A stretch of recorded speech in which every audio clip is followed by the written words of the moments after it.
সরকারের, রাষ্ট্র এবং মুসলিম শাসকের প্রথম আন্তরিকতা হলো এই আনুগত্য করতে হবে। তারা যদি নির্দেশ দেয় সেই নির্দেশ ফলো করতে হবে।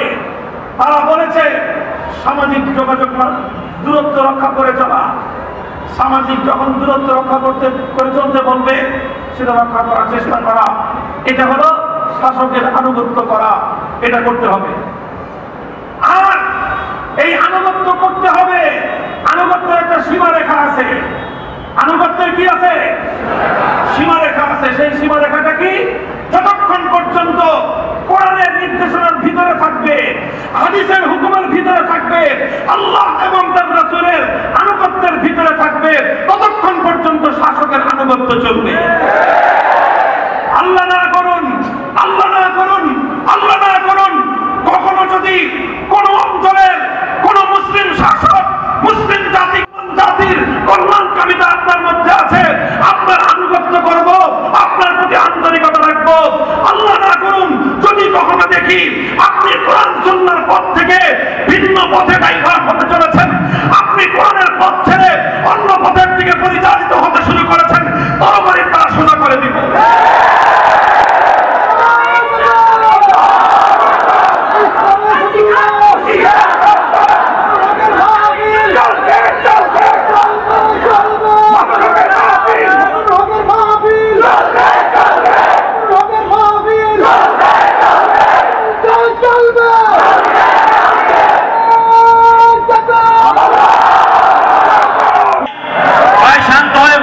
সবাই মেহেরবানি করে বসে যাই, মেহেরবানি করে বসে যাই। আল্লামা মামুনুল হক দামাত বারাকাতুহু আজাসটা আসার সুযোগ করে দেই, আমরা মাঝখান দিয়ে আমরা একটা রাস্তা তৈরি করে দেই।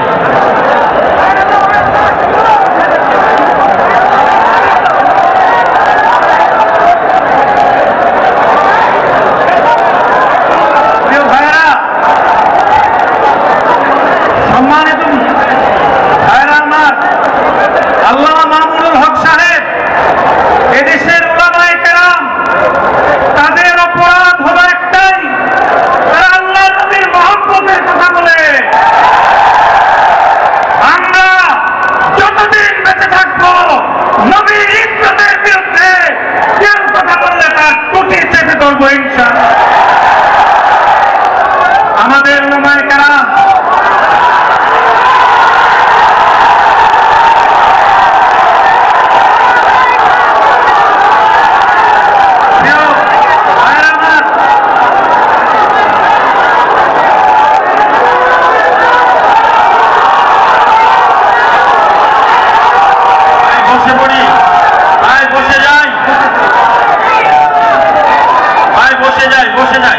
আমরা সবাই স্লোগান দেই, নারে তাকবীর, নারে তাকবীর। মামুনুল হক সাহেবের আগমন, মামুনুল হক এগিয়ে চলুন, আল্লাহ আছেন আপনার সাথে। সংগ্রামী ভাইয়েরা আমার, বড় কঠিন সময় চলছে, আমরা শুধু আবেগ দিয়ে চলব না, বিবেকের সাথে তাগুতের বিরুদ্ধে শান্তিপূর্ণভাবে আমাদের লড়াই চলবে। সেই লড়াইয়ে হকের বিজয় হবে, বাতিল পরাভূত হবে ইনশাআল্লাহ। সকল ষড়যন্ত্রের জালকে ছিন্ন করে হকের আওয়াজ মামুনুল হক সাহেব সহ দেশের উলামায়ে কেরাম দিতেই থাকবেন। আল্লাহ আমাদেরকে তৌফিক দান করুন, উলামায়ে কেরামের সাথে থাকবেন। তাও তৌহিদি জনতা,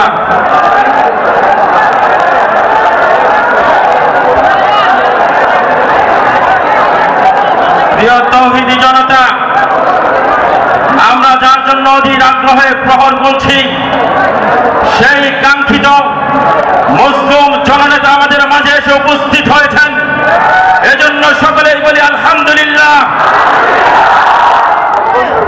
আজকে বড় আফসোসের সাথে আমাদের একটি কথা বলতে হয়, এই বাংলার জমিনে মামুনুল হকের ঘুষ পদ্ধতিতে দাহ করা হয়।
এটা আমার কথা নয়, এটা দুনিয়ার কোন আলেমের কথা নয়, এটা আল্লাহ রাসূল সাল্লাল্লাহু আলাইহি ওয়াসাল্লামের হাদিস।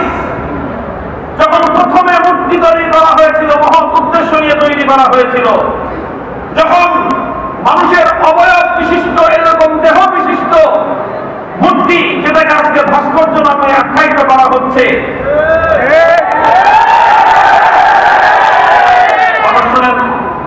মসজিদের মধ্যে সাউন্ড করবেন না, মূল কথাটা বুঝেন, মূল কথাটা বুঝেন। আমরা হাদিসের উদ্ধৃতি দিচ্ছি, ব্যাখ্যা করছি না, কোন ব্যাখ্যা নাই এখানে। হাদিসের উদ্ধৃতি, প্রথমে যখন এই মূর্তিগুলো তৈরি করা হয়েছিল তখন খারাপ উদ্দেশ্যে করা হয়েছিল, ভালো উদ্দেশ্যে, অসৎ উদ্দেশ্যে করা হয়েছিল না সৎ উদ্দেশ্যে? এত সৎ, এত মহৎ যে এর চেয়ে মহৎ আর কিছু হতেই পারে না। মূর্তিগুলো দেখে তারা চেতনা অর্জন করবে, মূর্তিগুলোকে দেখে তারা প্রেরণা হাসিল করবে, মূর্তিগুলোকে দেখে তারা আল্লাহর ইবাদত বন্দেগীর উৎসাহ লাভ করবে, এই ছিল তাদের মহৎ উদ্দেশ্য। অতঃপর কি হলো? এক প্রজন্ম, দুই প্রজন্ম যখন অতিক্রান্ত হলো, তখন শয়তান এসে পরবর্তী প্রজন্মকে বুঝালো, এই মূর্তিগুলো তোমাদের পূর্বপুরুষরা তৈরি করেছিল নিজেদের ইবাদতের জন্য, সুতরাং তোমরা যদি সফলতা অর্জন করতে চাও তাহলে তোমরা এই মূর্তিগুলোর ইবাদত শুরু করো। এরপর থেকে এই পৃথিবীতে মূর্তি পূজা শুরু হয়েছে। অন্যান্য ধর্মের ধর্মাবলম্বীরা যার যার ধর্মের বিশ্বাস অনুযায়ী তারা কে কি কাজ করবে, সেটার জন্য আমি এবং আপনি আল্লাহর কাছে জবাব দিতে বাধ্য হব না। কিন্তু আমি এবং আপনি কি বিশ্বাস করব, আমি এবং আপনি কি কাজ করব, সেটার জন্য আমাকে এবং আপনাকে আল্লাহর কাছে জবাবদিহিতার কাঠগড়ায় দাঁড়িয়ে যেতে হবে। আল্লাহ রাসূল বলছেন এজন্যই, এই কারণে পৃথিবীতে মূর্তি তৈরি করা এটা হলো শিরকের সবচেয়ে বড় উপক্রম। পৃথিবীতে শিরকের সিম্পটম, শিআরুল কুফর, শিআরুল শিরক, সবচেয়ে বড় শিআর হলো কোন প্রাণীর এরকম প্রতিকৃতি অবয়ব বিশিষ্ট একটা হলো ছবি থাকে, প্রিন্টেড ছবি, সেটা একরকম। আরেকটা হলো এমন মূর্তি কাঠের দ্বারা বানানো, পাথরের দ্বারা বানানো, ঢালাই করে বানানো, যেটার দেহ আছে, অবয়ব আছে, এই ধরনের মূর্তি, এটা হলো শিরকের সর্বপ্রথম এবং সর্বপ্রধান উপকরণ। আর এই সূত্র ধরেই পৃথিবীতে সমস্ত মূর্তি পূজারীরা শিরক শুরু করেছে। কাজেই এই জন্য মুমিনের সর্বপ্রথম ঈমানের দাবি হলো এই, সৃষ্টিকর্তা মহান আল্লাহ পাক রব্বুল আলামিনের সঙ্গে আন্তরিকতা রাখবে। আল্লাহর সঙ্গে আন্তরিকতার প্রথম পদক্ষেপ হলো এই, আল্লাহ পাক রব্বুল আলামিনের সঙ্গে কোশ্চেনকালেও কাউকে শরীক করবে না। এবং যেই সমস্ত জিনিস থেকে শিরকের উৎপত্তি হয়, যেখান থেকে শিরকের উৎপত্তি ঘটে, সেই সমস্ত জায়গাগুলোকে কোনো ঈমানদার কোশ্চেনকালেও প্রশ্রয় দিতে পারে না।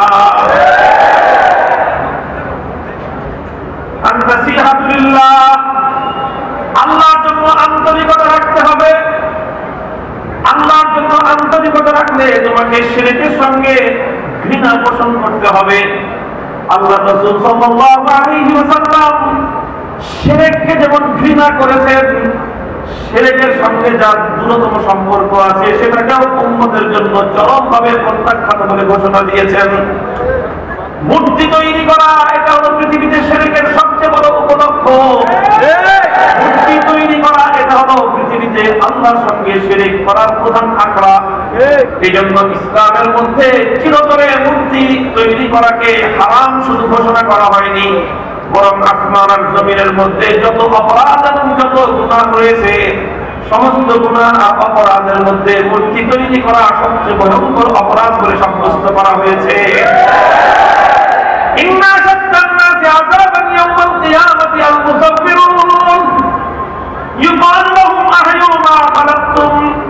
আল্লাহর পয়গম্বর বলেন, কিয়ামতের দিন আল্লাহ পাক রব্বুল আলামিনের পক্ষ থেকে যেই মানুষগুলোর উপর সবচেয়ে বেশি কঠোর সাজা হবে, যাদেরকে সবচেয়ে কঠিন শাস্তি প্রয়োগ করা হবে, এরা হলো তারা যারা আল মুসাফফিরুন, যারা ভাস্কর্য তৈরি করে, যারা মূর্তি তৈরি করে, যারা কোনো প্রাণীর এভাবে আকৃতি গঠন করে, এটা সহিহ হাদিস। তারা হবে কিয়ামতের দিন জাহান্নামের মধ্যে সবচেয়ে কঠোর শাস্তিপ্রাপ্ত, আসাদ্দান নাসি আযাবা। আল্লাহ পাক রব্বুল আলামিনের পক্ষ থেকে তাদেরকে বলা হবে, আহিউ মা খালাকতুম, এই বেটা তুই একটা গরু বানালি, গরুর প্রাণ দে। তুই একটা হাতি অথবা বাঘ তৈরি করলি, হাতির মধ্যে প্রাণ দে। বাঘ তৈরি করলি, বাঘের মধ্যে প্রাণ দে। মানুষের অবয়ব তৈরি করলি, মানুষের অবয়বের মধ্যে মানুষের প্রাণ দে। তুই যেহেতু জান দিতে পারবি না, প্রাণ দিতে পারবি না, তাহলে তুই কেন এই দেহটা গঠন করলি? এই কথা আল্লাহ পাক রব্বুল আলামিন বলবেন, আর জাহান্নামের মধ্যে নিকৃষ্টতম কঠোরতম আযাব এবং শাস্তি প্রয়োগ করা হবে। কাজেই অনেক মুসলমান ভাইরা আছেন বেখবর, গর্ব করে আমার ছেলে একজন ভাস্কর, আমার ছেলে একজন শিল্পী। কি বানায় আপনার ছেলে? এরকম সুন্দর সুন্দর স্ট্যাচু বানায়, সুন্দর সুন্দর ভাস্কর্য বানায়। আপনি এটা নিয়ে গর্ব করছেন? যে নাকি এটা নিয়ে গর্ব করবে যে আমার ছেলে সুন্দর মূর্তি বানায়, ঈমান থাকবে না, ঈমান থাকবে না। কাজেই কোন মুসলমান এই পেশা গ্রহণ করতে পারে না, কোন ঈমানদার এই পেশা গ্রহণ করতে পারে না। কারণ এই পেশা গ্রহণ করার অর্থ হলো এই কথা মেনে নেওয়া যে কিয়ামতের দিন আমি সবচেয়ে কঠোর শাস্তির সম্মুখীন হব, এই কথা মেনে নেওয়া। মুহতারাম হাজিরিন, এই জন্য আমি বলছিলাম প্রথম কথা হলো আমার এই জায়গায় দ্বীন এবং ঈমান হলো আল্লাহর সঙ্গে আন্তরিকতা রাখার নাম। যে ব্যক্তি আল্লাহর সঙ্গে শিরক করবে অথবা শিরকের কোন উপকরণকে যে ব্যক্তি ভালোবাসবে, সে আল্লাহর সঙ্গে আন্তরিকতা রাখলো না। যার সাথে কোন মূর্তির ভালোবাসা থাকবে, কোন মূর্তিকে যে ভালোবাসবে, সে কোনদিন আল্লাহর সঙ্গে আন্তরিকতা রাখে না। হাদিসের মধ্যে রাসূল আকরাম সাল্লাল্লাহু আলাইহি ওয়াসাল্লাম পরিষ্কার করেছেন, লা তাদখুলুল মালায়েকাতু বাইতান ফীহি কানজুন ওয়ালা তাসাবির। যেই ঘরের মধ্যে কোন প্রাণীর মূর্তি থাকে, যেই ঘরের মধ্যে কোন প্রাণীর ভাস্কর্য থাকে, সেই ঘরের মধ্যে ফেরেশতা ঢুকে না। যেই ঘরের মধ্যে কুকুর থাকে, সেই ঘরের মধ্যে ফেরেশতা প্রবেশ করে না। আজকে মুসলমান খবর নাই, আল্লাহ নবীর হাদিসের ব্যাপারে ন্যূনতম কোন আন্তরিকতা নাই। পশ্চিমা সেই ইউরোপিয়ানদের অসভ্য কালচার তারা অনুসরণ করতেছে। মুসলমানদের ঘরগুলোতে আজকে কুকুররা দখল করে নিয়েছে, মুসলমানদের বেডরুমগুলোতে আজকে তাদের সঙ্গে কুকুর থাকে, এমনকি মুসলমানদের সঙ্গে একই বিছানায় সারা কুকুর ঘুমায়। সন্তানের জায়গা নাই, মায়ের কোলে কুকুর মায়ের কোলকে দখল করেছে। বাবার কোলে সন্তান জায়গা পায় না, সেই জায়গা আজকে কুকুর দখল করে নিয়েছে। মুহতারাম হাজিরিন, আমাদের এই কথা আমরা চিৎকার করে কান্না করে বলতেছি, আবেগ নিয়ে বলতেছি। আমাদের কথা কারো মনোপুত না হলে আমাদের বিরুদ্ধে ক্ষিপ্ত হয়ে যায়। অথচ এটা কত বড় অমানবিকতা, কত বড় বর্বরতা সন্তানের প্রতি, কত বড় দায়িত্ব জ্ঞানহীনতা। এই কথা কি শুধু বানায় বলতেছি? আমি বানায় বলতেছি না, আপনাদের সামনে ঘটনার বাস্তবতা তুলে ধরবার জন্য আমাদের দেশের ঘটনার একটা উদ্ধৃতি দিচ্ছি। 2000 বিডিআরে ওই মারাত্মক ভয়াবহ বিপর্যয় তৈরি হলো কত সালে? 2008 না 9 সালে? 2009। সেই ঘটনার ভয়াবহতা, সেই ঘটনার যে কি ভয়ঙ্কর চিত্র, সেগুলোর কথা মনে পড়তে এখন মানুষের শরীরে রোগ দাঁড়িয়ে যায়। সেই ঘটনার মধ্যে দেশপ্রেমিক অর্ধশত সেনা কর্মকর্তাদেরকে কিভাবে নির্মমভাবে হত্যা করা হয়েছে, সেগুলো বাংলাদেশের ইতিহাসের সবচেয়ে বড় ট্রাজিক ইতিহাস। সেই সময়ে মনে আছে আপনাদের 2 দিন 3 দিন পর্যন্ত এই ভয়ঙ্কর আপনার নাটকীয়তা চলেছে। ভিতরে কি হচ্ছে, কি খারাপ বাইরে থেকে অনুভব করা যাচ্ছে না, আস্তে আস্তে ঘটনা বের হয়ে আসছে। সেই সময়ে কিছু মানুষ সেখানে আটকা পড়েছিল, কিছু সেনা কর্মকর্তা এবং তাদের পরিবাররা বিভিন্ন ভবনের বিভিন্ন জায়গায় আত্মগোপন করেছিল, আত্মরক্ষা করেছে। কেউ কেউ আত্মগোপন করে রক্ষা পায়নি, তাদেরকে সেখানে খুন করা হয়েছে। আর কেউ কেউ আত্মরক্ষা করে সর্বশেষ মুহূর্তে তারা বিভিন্ন জায়গা থেকে বের হয়ে এসেছে। যখন 2 দিন পরে সমস্ত পূর্ণ ঘটনার যখন অবসান ঘটল, বিদ্রোহীরা যখন আত্মসমর্পণ করলো, আর গোটা পিলখানার বিভিন্ন জায়গায় যারা আত্মগোপন করেছিলেন তারা যখন ওখান থেকে বের হয়ে আসলেন, মিডিয়ার হাজার সমস্ত মিডিয়া কর্মীরা সেখানে উপস্থিত, সেটা সরাসরি সম্প্রচার হচ্ছিল।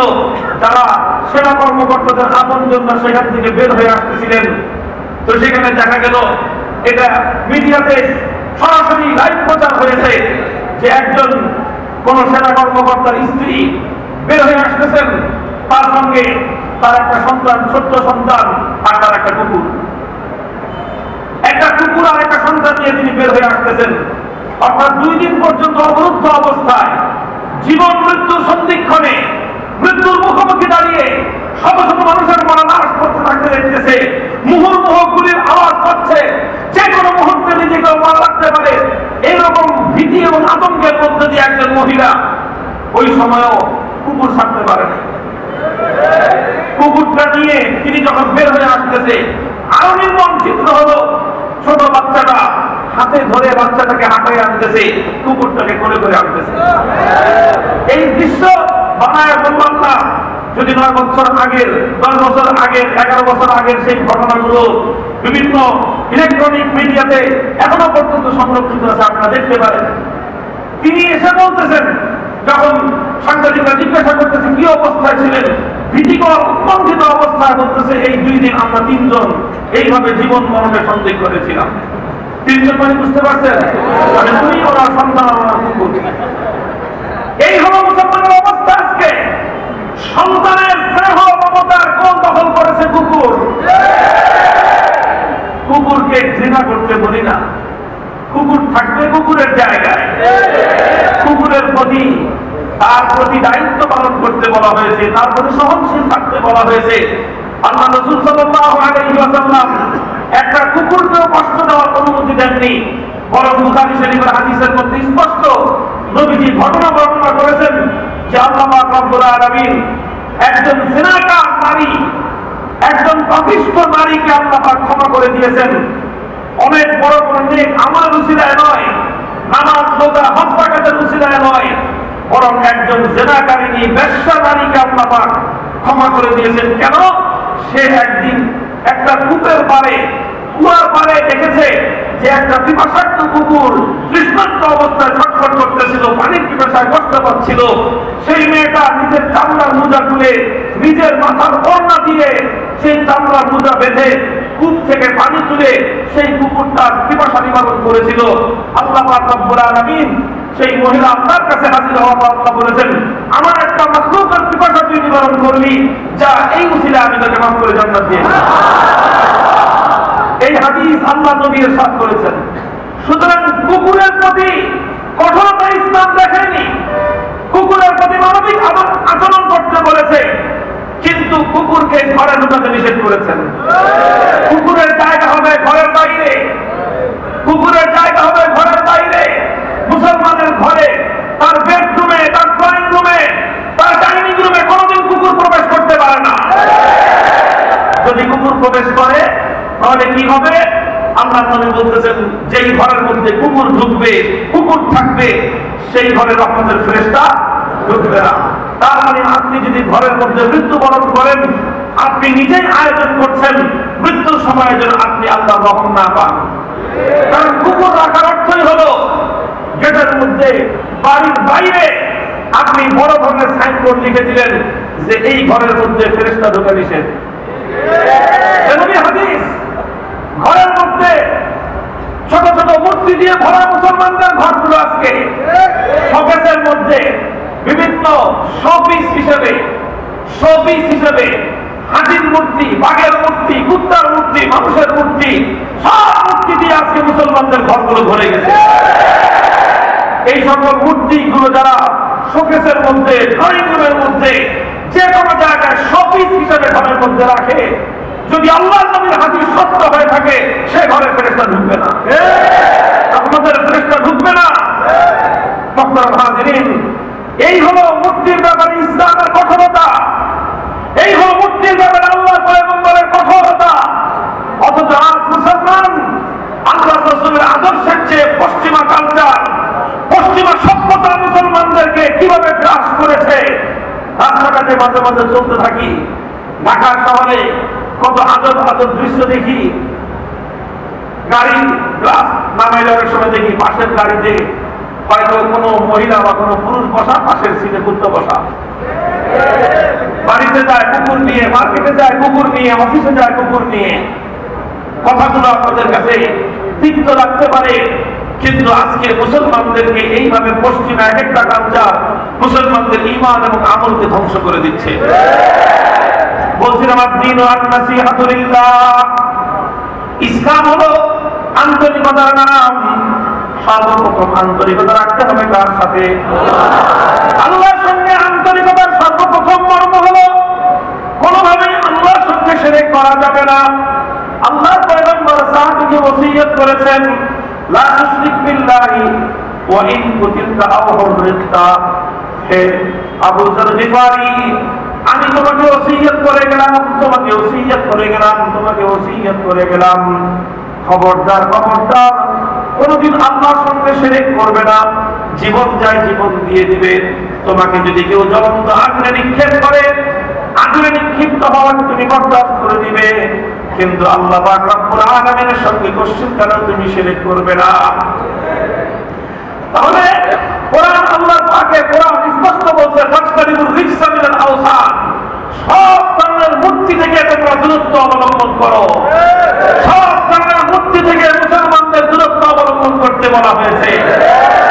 সুতরাং মুসলিম ব্যক্তি, মুসলিম পরিবার, মুসলিম সমাজ, মুসলিম জাতি কোনদিনও মূর্তির সঙ্গে সহ অবস্থান করতে পারে না। এক নম্বর আল্লাহর প্রতি আন্তরিকতা রাখতে হবে। দুই নম্বর ওয়ালি কিতাবিহি, আল্লাহর কিতাবের প্রতি, কোরআনের প্রতি আন্তরিকতা রাখতে হবে। যদি তুমি ঈমানদার হও, তোমার ঈমান, তোমার দ্বীনের দ্বিতীয় পরিচয় হলো আন-নাসিহাতু লিকিতাবিল্লাহ। আল্লাহর কিতাবের প্রতি আন্তরিকতা রাখতে হবে, আল্লাহর কোরআনের প্রতি আন্তরিকতা রাখতে হবে। আল্লাহর কোরআনের প্রতি আন্তরিকতার কি অর্থ? সারা বছর কোরআন ধরবো না, শুধু রমজান আসলে কোন রকম 2 খতম শুনলাম বা পড়লাম, এর নাম আন্তরিকতা? কোরআনের প্রতি আন্তরিকতা হলো এই, প্রত্যেকটা মুমিনের উপর আল্লাহর কিতাব কোরআনের হক রয়েছে, সেই কোরআনের হকগুলো যথাযথ আদায় করা। কোরআনের হক হলো কোরআন বিশুদ্ধভাবে তেলাওয়াত শিক্ষা করা এবং কোরআনে পাকের তেলাওয়াত করা, এটা হলো কোরআনে পাকের হক। কোরআনের হক আদায় করা, এটা হলো কোরআনের প্রতি আন্তরিকতা। চেষ্টা করবো তো ইনশাআল্লাহ। 3 নম্বর হলো আন-নাসিহাতু লিরাসূলিল্লাহ। আন-নাসিহাতু লিরাসূলিল্লাহ, তুমি যদি ঈমানদার হও, তোমার মধ্যে যদি ঈমান থেকে থাকে, দ্বীন থেকে থাকে, তাহলে তোমাকে আল্লাহর রাসূলের প্রতি পরিপূর্ণ আন্তরিকতা পোষণ করতে হবে। রাসূলের প্রতি আন্তরিকতার কি অর্থ? আল্লাহর রাসূলের প্রতি আন্তরিকতার 2 অর্থ। 1 নম্বর অর্থ হলো আল্লাহর রাসূলকে ভালোবাসতে হবে, মহব্বত করতে হবে। 2 নম্বর আন্তরিকতার অর্থ হলো আল্লাহর রাসূলের আনুগত্য আর ইতাআত করতে হবে। রাসূলকে ভালোবাসতে হবে, রাসূলকে মহব্বত করতে হবে। কি পরিমাণ মহব্বত করতে হবে? আল্লাহর পয়গম্বর বলেছেন, ওয়াল্লাহি লা ইউমিনু আহাদুকুম হাত্তা আকুনা আহাব্বা ইলাইহি মিন ওয়ালিদিহি ওয়া ওয়ালাদিহি ওয়ান নাসি আজমাইন। সবচেয়ে বেশি আল্লাহর নবীকে ভালোবাসতে হবে, সন্তানের চেয়ে, পিতামাতার চেয়ে, নেতা নেত্রীর চেয়ে, বন্ধু বান্ধবের চেয়ে, तमाम পৃথিবীর সমস্ত মানুষের ভালোবাসা এক পাল্লায়, আল্লাহ রাসূলের মহব্বত আর ভালোবাসা আরেক পাল্লায়। যদি আল্লাহ রাসূলের মহব্বত আর ভালোবাসার পাল্লা ভারী না হয়, মুখে ঈমানদার দাবি করতে পারো, প্রকৃত অর্থে তুমি কোশ্চিন কেন ঈমানদার হতে পারো না। শুধু অন্যদের চেয়ে নয়, নিজের জীবনের চেয়ে আল্লাহ নবীকে বেশি ভালোবাসতে হবে। আল্লাহ নবী পরিষ্কার বলতেছেন, যদি ঈমানদার হয়ে থাকো, বাবার চেয়ে, মায়ের চেয়ে, সন্তানের চেয়ে, অন্যাসি আজমাইন, বন্ধু বান্ধব, নেতা নেত্রীর চেয়ে, সবার চেয়ে আল্লাহ নবীকে বেশি ভালোবাসতে হবে। তাহলে নবীকে যখন কেউ গালি দেয়, তোমার গায়ে বিদ্রোহের আগুন ধরতে হবে। নবীকে যখন কটাক্ষ করা হয়, তোমার হৃদয় আত্মগোপন হতে হবে। নবীর ইজ্জত থেকে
নবীর প্রতি দুরূদ পড়লে যতটা খুশি হন, আল্লাহ পাক আল্লাহর জিকির করলে যতটা খুশি হন না, ভালোবেসে নবীর প্রতি দুরূদ পাঠ করলে যতটা খুশি হন।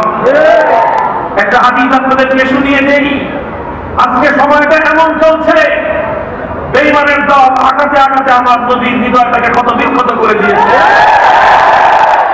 অনেকে চিন্তা করে যে মুসলমানরা চিৎকার করে লাভটা কি? লাভ আছে, লাভ আছে। আর কিছু হোক আর না হোক, আমার ঈমান মুকাম্মাল এবং আমার ঈমান পরিপূর্ণ হয়। হযরত উবাই ইবনে কাব রাদিয়াল্লাহু তাআলা আনহু, জামে তিরমিজির মধ্যে বর্ণিত হাদিস, তিনি বললেন, ইয়া রাসূলুল্লাহ ইন্নী উকসিরু সালাতা আলাইহি ফাকাম মিন সালাতি আজআলু লাক। ও আল্লাহর নবী, আমি আপনার উপর অনেক দুরূদ পড়ি, তবে কি পরিমাণ পড়লে আমার দায়িত্ব আদায় হবে? নবীজি বললেন, যত বেশি দুরূদ পড়তে পারো ভালো, তুমি যতটুকু ইচ্ছা পড়বা। তিনি বললেন, হুজুর, আমি সারাদিন যত জিকির আজকার দোয়া খায়াত নিজের জন্য করি, অন্যের জন্য করি, সব মিলিয়ে আমি 4 ভাগ করবো। 4 ভাগের 1 ভাগ আপনার উপর দুরূদ পড়বো, আর বাকি 3 ভাগ বাকি সবকিছু করবো। এতে হবে? নবীজি বলেন, মাসি ইতাফা ইনজিতা ফাহুয়া খায়রুল লাক। করলে করতে পারো, তবে দুরূদের মাত্রা আরো বৃদ্ধি করলে তুমি আরো বেশি লাভবান হবে। তিনি বলেন, তাহলে অর্ধেক করি। নবীজি বলেন, মাসি ইতাফা ইনজিতা ফাহুয়া খায়রুল লাক। যদি অর্ধেকের চেয়ে আরো বেশি দুরূদ শরীফ পড়ো, তোমার আরো বেশি লাভ হবে। তিনি বলেন, ফাসসুলু সাইন, তাহলে 3 ভাগের 2 ভাগ শুধু আপনার উপর দুরূদ পড়ি, আর 1 ভাগ বাকি সব জিকির আজকার তাসবিহ তাহমিদ নিজের দোয়া খায়ের যা আছে সব মিলাই 3 ভাগের 1 ভাগ, আর 2 ভাগে আপনার উপর দুরূদ পড়ি। নবীজি বললেন, ফাইন জিদ্দা ফাহুয়া খায়রুল লাক। করতে পারো, আরো বেশি দুরূদ পড়লে ঠকবা না, আরো জিতে যাবা। এবার হযরত উবাই ইবনে কাব বললেন, আজআল লাকা সালাতি কুল্লাহা। তাহলে নবী আর কিছু দরকার নাই, আমি বাস, আমার আর কোনো কিছু বলার দরকার নাই। সারাদিন যখনই যতটুকু সময় সুযোগ পাবো, শুধু আপনার উপর দুরূদ পড়বো। নবীজি বললেন, ইদাই ইয়াকফি হাম্মাকা ওয়া ইয়াগফিরু লাকা যামবাক। ইদাই ইয়াকফি হাম্মাকা ওয়া ইয়াগফিরু লাকা যামবাকা। উবাই ইবনে কাব, তুমি যদি তোমার সম্পূর্ণ সময়টুকু আমি আল্লাহর হাবিবের উপর দুরূদের মধ্যে অতিক্রম করতে পারো, তুমি ঠকবে না। কারণ তুমি অন্য যত জিকির করো, ওয়াজিফা আদায় করো, আল্লাহর কাছে যত দোয়া খায়ের করো, এই সব তুমি কেন করো? তোমার 2টি উদ্দেশ্য থাকে। 1 নম্বর উদ্দেশ্য হলো দুনিয়াতে আল্লাহর কাছ থেকে কল্যাণ হাসিল করা, দুনিয়ার বিপদ আপদ থেকে বাঁচা, দুনিয়ার পেরেশানি থেকে মুক্তি পাওয়া, এবং দুনিয়ার সমস্ত হাজাত পুরো হওয়া। এটা হলো আল্লাহর কাছে দোয়া দুরূদ পড়ার একটা উদ্দেশ্য। আর 2 নম্বর উদ্দেশ্য হলো যেন আখিরাতে আল্লাহর কাছ থেকে ক্ষমা পাওয়া যায়। এই 2টো উদ্দেশ্য হলো জিকির আজকার, সমস্ত ইবাদত বন্দেগী, আমরা যা কিছু করি সব কিছুর মূল উদ্দেশ্য হলো 2টি। একটি হলো দুনিয়ার কল্যাণ হাসিল করা, আর একটি হলো আখিরাতের মাগফিরাত হাসিল করা। আল্লাহ নবী বললেন, ও ভাই ইবনে কাব, তুমি যদি তোমার পূর্ণ সময়টুকু আমি আল্লাহর হাবিবের উপরে দুরূদ করে কাটিয়ে দিতে পারো, তাহলে এই দুরূদের বরকতে আমার আল্লাহ পাক রব্বুল আলামিন তোমার জিন্দেগীর সমস্ত সমস্যার সমাধান করে দিবেন, আর আখিরাতে তোমার সমস্ত গুনাহগুলো আল্লাহ তোমার আমলনামা থেকে মাফ করে দিবেন। কাজেই দুরূদের মাধ্যমে আল্লাহ পাক অতটা রাজি আর খুশি হন, আল্লাহর জিকির করলেও আল্লাহ এতটা রাজি আর খুশি হন। যে ব্যক্তি আল্লাহর নবীর উপর দুরূদের মধ্যে মশগুল থাকে, আল্লাহ তার হাজাত ওই অত বেশি পুরা করেন যে নিজের হাজাত পুরা করার জন্য আল্লাহর কাছে দোয়া করে, তার হাজাত পুরা করার চেয়েও যে ব্যক্তি আল্লাহর নবীর উপর দুরূদ পড়ে, আল্লাহ পাক রব্বুল আলামিন তার হাজাত বেশি পুরা করেন। আমি হাদিস শাইখুল হাদিস আল্লামা আজিজুল হক রাহমাতুল্লাহ মাকাদাহু, আমার আমাদের মরহুম রাহমাতুল্লাহ আলাইহি সারা জিন্দেগি দেখেছি, যখনই কোনো পেরেশানি সামনে চলে আসছে দুরূদ শরীফ পড়া শুরু করেছেন। যতক্ষণ পর্যন্ত বিষয়টার পরিসমাপ্তি না হতো, দুরূদ শরীফের আমল বন্ধ করতেন না। এই জন্য আজকের এই সময়টায় উম্মত নবীর উপর বেশি বেশি দুরূদ পড়া দরকার, নিজের স্বার্থে, জাতির স্বার্থে, বিশ্ববাসীর স্বার্থে। আবার বলছি, বেশি বেশি নবীজির উপর দুরূদ পড়া দরকার, নিজের ব্যক্তির স্বার্থে, নিজের জাতির স্বার্থে, এবং সারা পৃথিবীর সমস্ত মানব জাতির স্বার্থে। বলবেন, হুজুর স্বার্থটা কোথায়, কিভাবে হলো?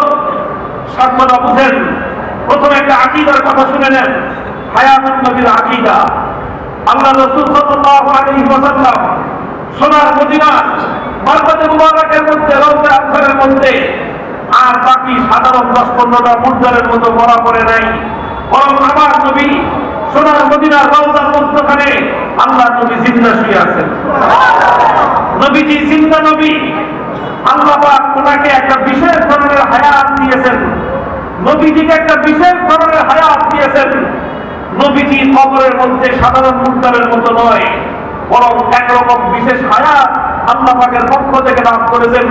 সেই হায়াত সহ তিনি রওজা আযহারের মধ্যে জিন্দা শুয়ে আছেন। সেই হায়াতটা আবার আমাদের দুনিয়ার মানুষের মতো না, ওটা ভিন্ন রকমের একটা হায়াত। সেই হায়াতের কারণে কোন উম্মতি যখন আল্লাহর নবীর সামনে গিয়ে রওজার সামনে সালাম পেশ করে, নবীজি সেই সালাম শুনেন এবং সেই সালামের জবাব দেন। সারা পৃথিবীতে আল্লাহর নবীর উম্মতেরা যখন নবীজির উপর দুরূদ পাঠ করে, ইন্না লিল্লাহি মালাইকাতান সাইয়্যাহিন, একদল ফেরেশতা আছে যারা সারা দুনিয়া থেকে নবীর উম্মতের সেই দুরূদগুলো নবীর কাছে পৌঁছায় দেয়। সেই দুরূদগুলো নবীজির কাছে পৌঁছানোর পর নবীজির হৃদয়টা খুশি হয়ে যায়।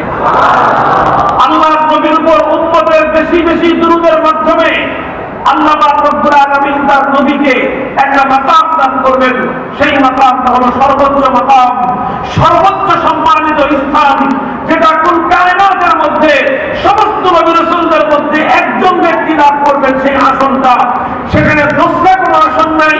আল্লাহ রাব্বুল আলামিনের পরেই সর্বোচ্চ সম্মানিত মর্যাদাপূর্ণ যে আসন, সেই আসনটাকে বলা হয় মাকামে মাহমুদ। সেই মাকামে মাহমুদ একজন নবী পাবেন। আমরা আশা করি যে সেই নবী হবেন আমাদের নবী। সেই নবী কিভাবে পাবেন? উম্মতের দোয়ার বরকতে পাবেন, উম্মতের দুরূদের বরকতে পাবেন।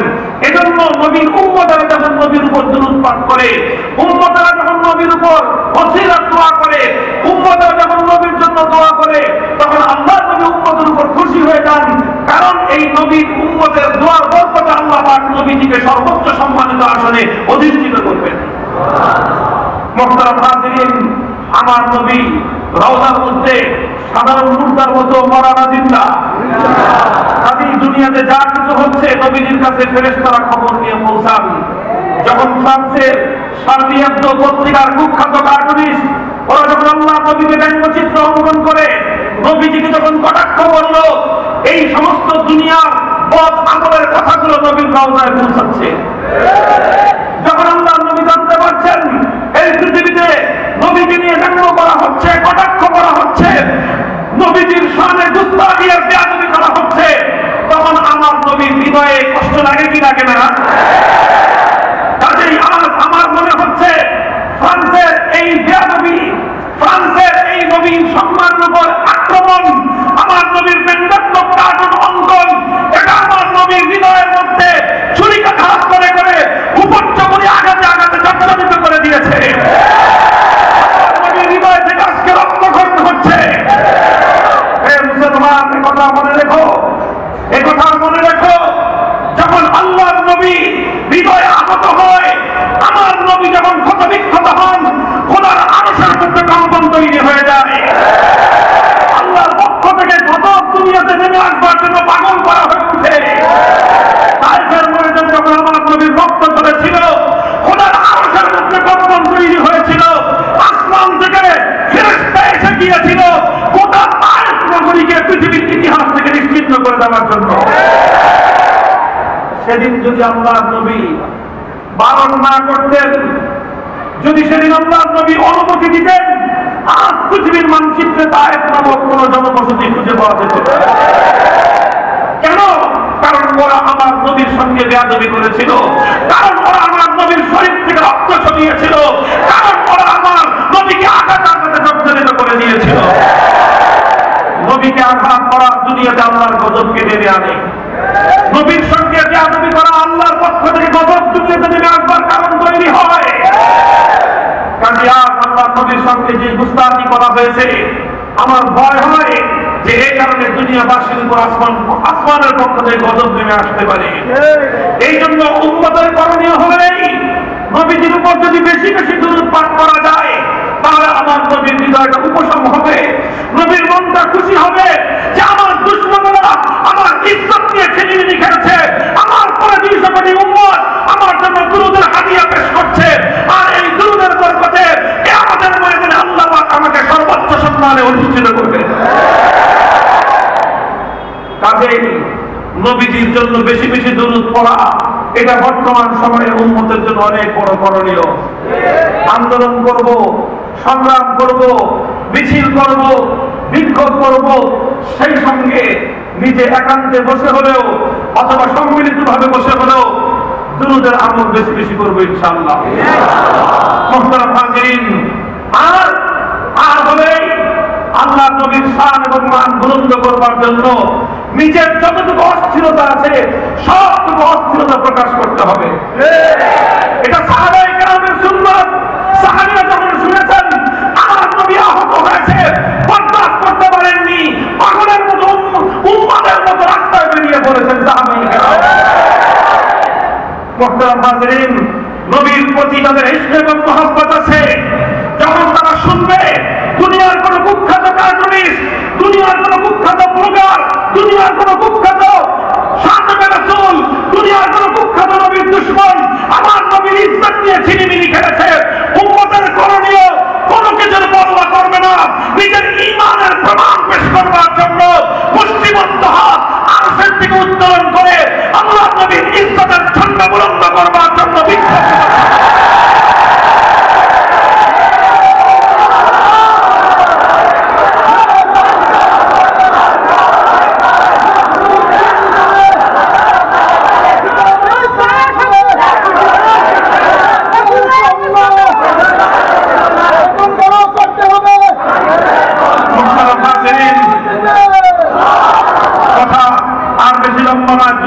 আলোচনা শেষ করব। আন-নাসিহাতু লিল্লাহি ওয়া লিকিতাবিহি ওয়া লিরাসূলিহি ওয়া লিআইম্মাতিল মুসলিমিনা ওয়া আম্মাতিহিম। দ্বীন হলো আন্তরিকতার নাম। দ্বীন কিসের নাম? দ্বীন হলো আন্তরিকতার নাম, ঈমান হলো আন্তরিকতার নাম, ইসলাম হলো আন্তরিকতার নাম। আন্তরিকতা 1 নম্বর আল্লাহর জন্য, 2 নম্বর আল্লাহর কিতাবের জন্য, 3 নম্বর আল্লাহর রাসূলের জন্য, 4 নম্বরে হলো বলি আইম্মাতিল মুসলিমিন, মুসলমানদের শাসক বর্গের জন্য। কাদের জন্য? শাসকদের জন্য আন্তরিকতা রাখা এটাও ঈমানের অঙ্গ। খেয়াল করে বুঝেন, শাসকদের প্রতি আন্তরিকতা রাখা এটাও ঈমানের গুরুত্বপূর্ণ অংশ।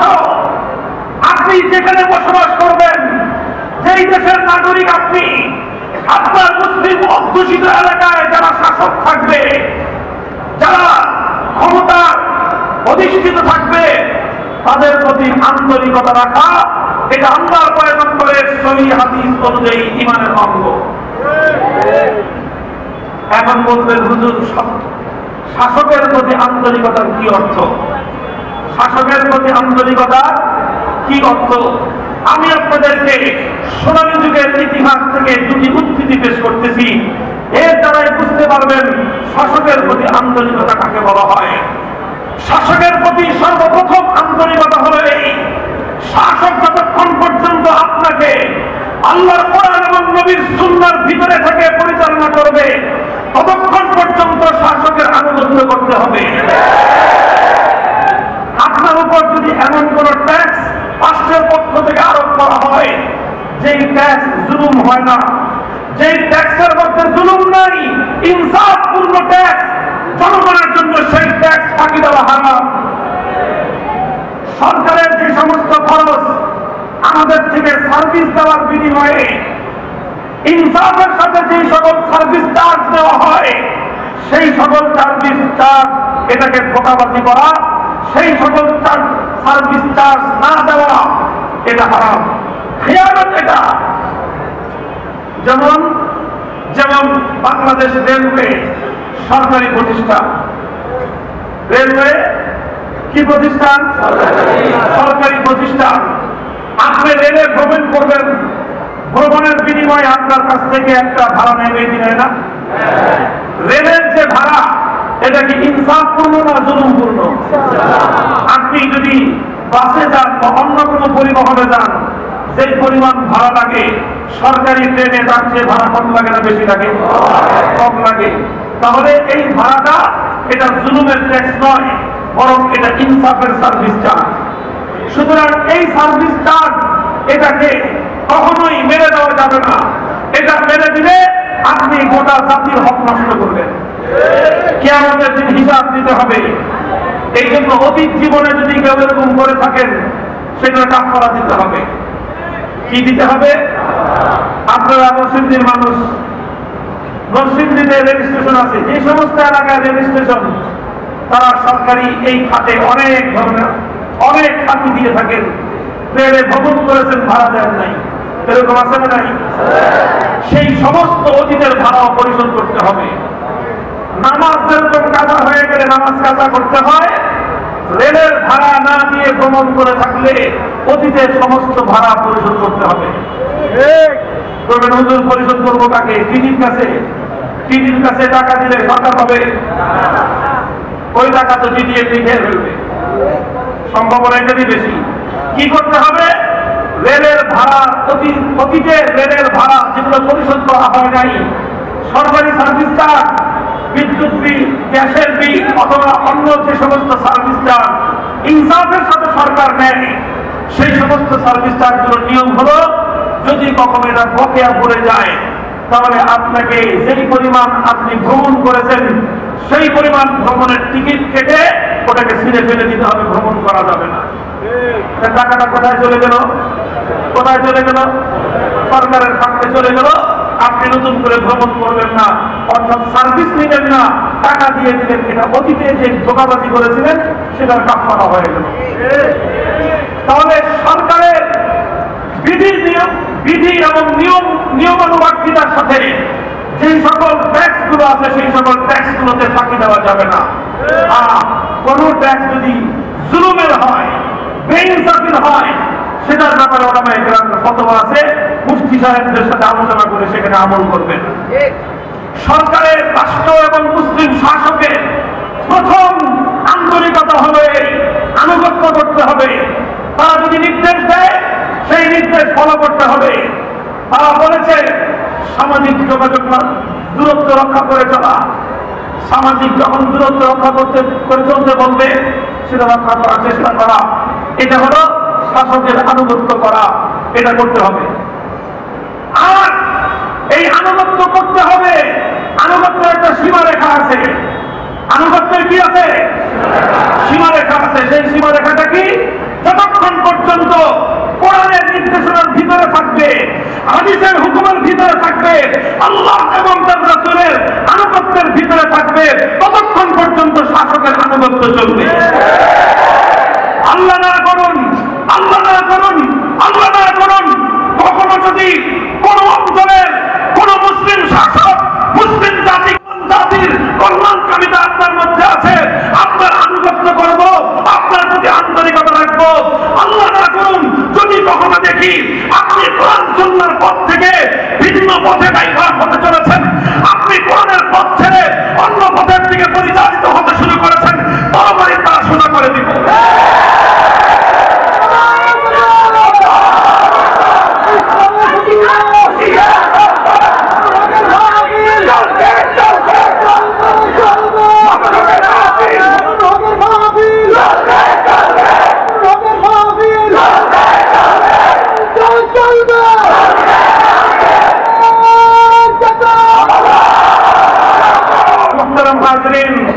হযরতে ওমর খলিফাতুল মুসলিমিন, the great caliph of Muslim ummah, বিশ্ব ইতিহাসের প্রতাপশালী শাসক, বিশ্ব ইতিহাসের অন্যতম সফল রাষ্ট্রনায়ক, অর্ধজাহানের খলিফা, অপ্রতিদ্বন্দ্বী মুসলিম খলিফা, তার সামনে দাঁড়িয়ে একজন সাধারণ মুসলিম নাগরিক এভাবে কথা বললেন, ওমর যদি একটু সামান্য ডানে আর বামে যেতে চাও তাহলে আমরা তোমাকে সাইজ করবো এমন ভাবে যেমন নাকি 300 টাকা হয়।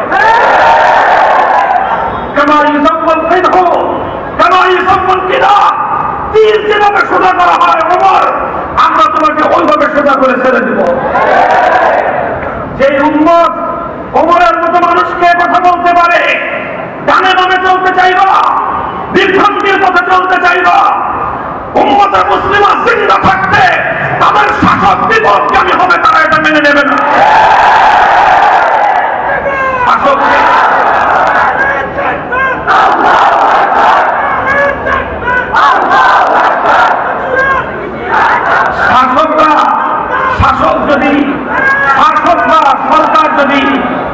সরকার বা শাসক ভালো যে নির্দেশনা দিবে সেই সকল নির্দেশনাগুলো বাস্তবায়ন করার জন্য সহযোগিতা করা মুসলমানদের কর্তব্য। বিশেষ করে আলেম সমাজের দায়িত্ব সরকারের প্রতিটা কল্যাণমূলক কাজে সরকারকে সহযোগিতা করা ইমাম সাহেবদের কর্তব্য। আর সরকার যখন কোরআন সুন্নাহ বিরোধী কোন পথে চলতে চায় তখন সেই সরকারকে আবার সোজা পথে নিয়ে আসা, এটা ওলামায়ে কেরামের সবচেয়ে বড় জিম্মাদারি।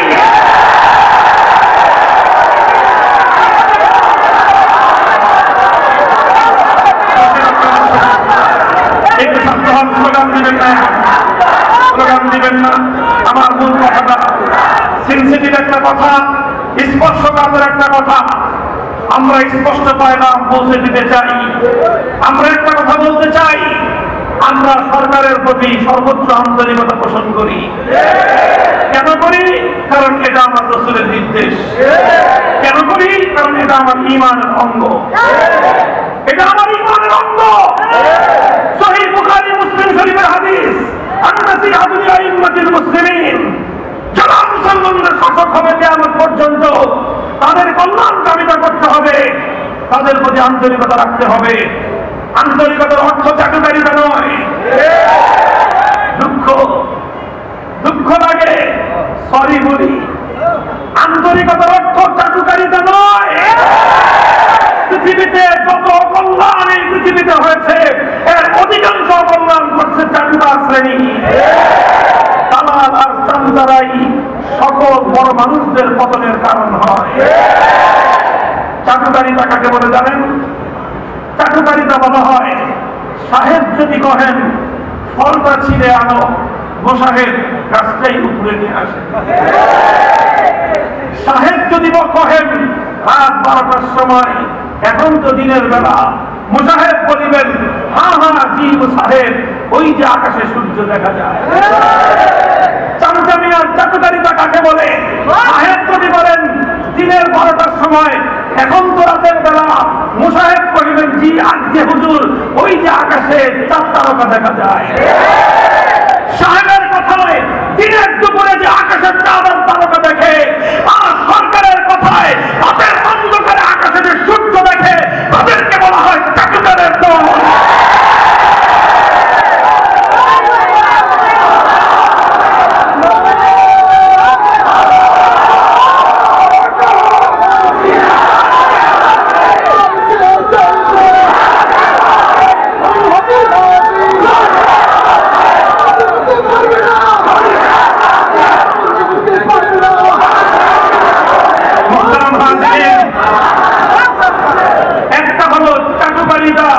আরেকটা হলো আন্তরিকতা। চাটুকারিতা হলো মুনাফিকি, আন্তরিকতা হলো ঈমানদারি। চাটুকারিতা হলো মুনাফিকি, আন্তরিকতা হলো ঈমানদারি। আমরা কালেমা পড়েছি মুনাফিকি করবার জন্য নয়, ঈমানদারি করবার জন্য। পরিস্থিতি যত প্রতিকূলই হোক না কেন, পরিস্থিতি যত ভয়াবহই হোক না কেন, ঈমানের পথ থেকে বিচ্যুত হওয়ার কোন অবকাশ নেই। আমাদেরকে সর্বশেষ জীবনের শেষ ভক্তবিন্দু দিয়ে হলেও, ফাঁসির মঞ্চে দাঁড়িয়ে হলেও আন্তরিকতারই পরিচয় দিয়ে যেতে হবে। মুহতারাম হাজিরিন, দুঃখ লাগে আজ এমন একটা সময় চলে এসেছে যেই সময়ে আন্তরিকতাকে মানুষ ঘৃণা করতে আরম্ভ করেছে, চাটুকারিতাকে পছন্দ করতে আরম্ভ করেছে। গণতন্ত্র বলেন, সমাজতন্ত্র বলেন, তন্ত্রমন্ত্র দিয়ে বিশ্ব মানবতার মুক্তি সম্ভব।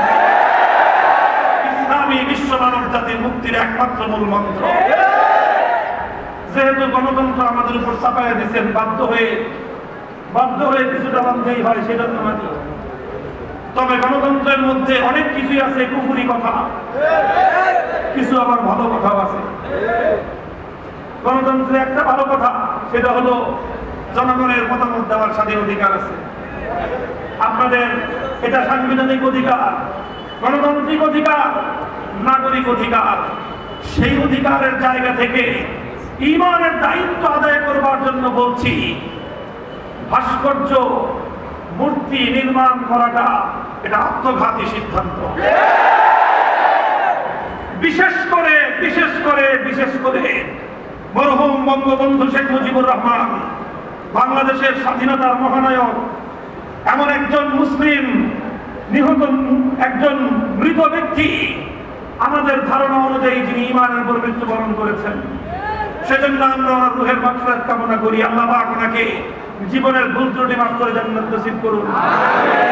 এইরকম একজন ঈমানদার ব্যক্তির মৃত্যুর পরে যদি তার উত্তরাধিকারীরা, তার আপনজনেরা তার কোন ভাস্কর্য অথবা তার কোন মূর্তি নির্মাণ করে, স্পষ্ট সহিহ বুখারী শরীফের হাদিস বলছে, ইন্নাল মাইয়িতা লা ইউআযাবু বিবুকাইল হাইয়্যি আলাইহি, জীবিত ব্যক্তিদের, আপনজনদের শরীয়ত বর্হিত কার্যকলাপের কারণে মৃত ব্যক্তিকে আল্লাহর সামনে লজ্জা পেতে হয়, লজ্জিত হতে হয়, ক্ষেত্র বিশেষে শাস্তি এবং সাজা ভোগ করতে হয়।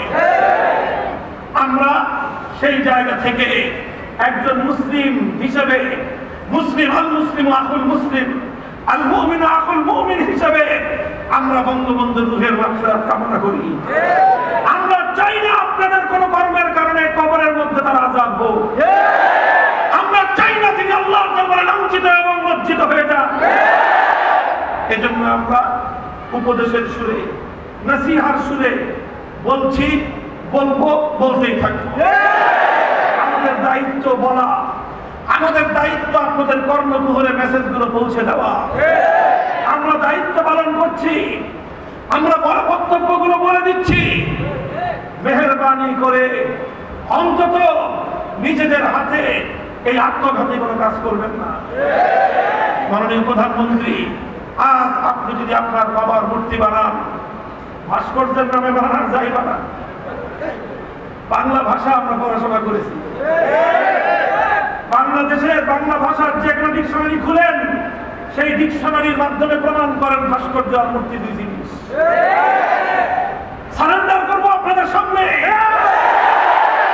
ভাষার চর্চা আপনারা করেন না বলে আজকে ভাস্কর্য এবং মূর্তিকে ভিন্ন ভিন্ন অর্থে সাব্যস্ত করেন। আপনারা যেটা বলতে চাচ্ছেন আমি সেটা শিখিয়ে দিই। ভাস্কর্য আর মূর্তি এক ও অভিন্ন, তবে ভাস্কর্য আর প্রতিমা দুই জিনিস। যেটা বলতে চান সেটা শিখিয়ে দিই, এইভাবে বলবেন আগামী দিন থেকে। ভাস্কর্য আর প্রতিমা দুই জিনিস। আমরা কথা বলছি না যে বঙ্গবন্ধুর প্রতিমা তৈরি করা হচ্ছে, আমরা বলছি বঙ্গবন্ধুর মূর্তি তৈরি করা হচ্ছে। মূর্তি আর ভাস্কর্য লাউ আর কদু, সেই লাউ সেই কদু। ওটা শাইখুল হাদিস রহমাতুল্লাহি আলাইহি ওনার হায়াতে বলেছিলেন, গ্রামের ডিম শহরে গিয়ে মানে বামনে খায়, গ্রামগঞ্জের মূর্তি আর ঢাকার শহরে গিয়ে ভাস্কর্য একই জিনিস। গ্রামে কদু পেতাম, এখন ঢাকায় গিয়ে লাউ বলি। সেই লাউ সেই ডিম সেই আঙ্গাই, সেই মূর্তি সেই ভাস্কর্য। হ্যাঁ, যেটা বলতে পারেন সেটা হলো এটা প্রতিমা নয়। প্রতিমা আমরাও বলি না। বঙ্গবন্ধু আজ মূর্তি তৈরি করছেন, আপনার মৃত্যুর পরে আপনার অনুসারীরা আপনার মূর্তি তৈরি করবে নিশ্চিত। বুখারীর হাদিস যদি বিশ্বাস করো, কোন ঈমানদারের কথা বিশ্বাস করতে হবে তোমাকে। যদি প্রধানমন্ত্রী বঙ্গবন্ধুর ভাস্কর্য বানান, মৃত্যুর পরে ওনার অনুসরণে ওনার যতগুলো মূর্তি তৈরি হবে, প্রতিটি মূর্তির জন্য প্রধানমন্ত্রীকে আযাব ভোগ করতে হবে। আমরা আমাদের কথা বলে দিলাম, আমরা সরকারের সাথে, রাষ্ট্রের সাথে যুদ্ধে নামবো না, যুদ্ধে নামবো না। তবে এতটুকু বলবো, আমরা আপনাদের প্রতি যদি আল্লাহর কোরআনের বিরুদ্ধাচরণ করেন,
সাথে কথা বলি, আমাদের কথা কোনো ভিন্ন অর্থে কেউ মিসগাইড করার চেষ্টা করবেন না।